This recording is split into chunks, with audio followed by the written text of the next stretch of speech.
The Return of Albert by George Marriott Edgar. You've heard how young Albert Ramsbottom, in the zoo up at Blackpool one year, with a stick and an orse handle, gave a lion a poke in the ear. The name of the lion was Wallace. The poke in the ear made him wild. And before you could say, "Bob's your uncle," he'd up and swallowed the child. He was sorry the moment he'd done it.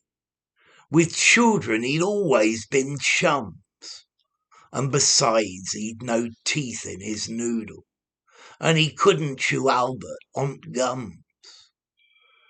He could feel the lad moving inside him as he lay on his bed of dried ferns.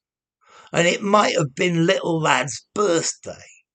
He wished him such happy returns. But Albert kept kicking and fighting, till Wallace arose feeling bad, and felt it were time that he started to stage a comeback for the lad. So with his head down in a corner, on his front paws he started to walk, and he coughed and he sneezed and he gargled, till Albert shot out like a cork. Old Wallace felt better directly, and his figure once more became lean. But the only difference with Albert was his face and his hands were quite clean.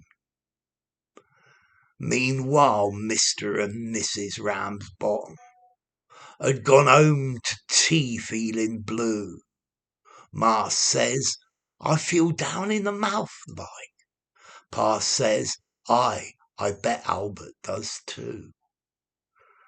Said Ma, "It just goes to show you that the future is never revealed. If I thought we was going to lose him, I'd have not had his boots soled and heeled."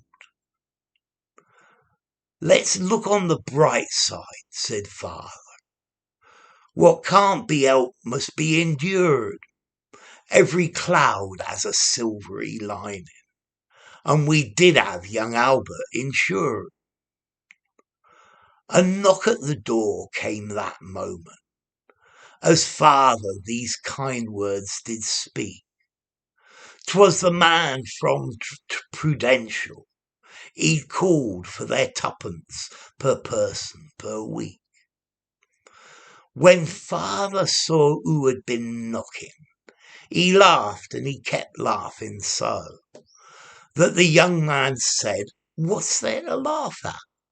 Pa said, "You'll laugh and all when you know." "Excuse him for laughing," said Mother, "but really things happen so strange. Our Albert's been ate by a lion. You've got to pay us for a change." Said the young fella from the Prudential, "Now come, let's understand this. You don't mean to say that you've lost him?" Ma says, "Oh no, we know where he is."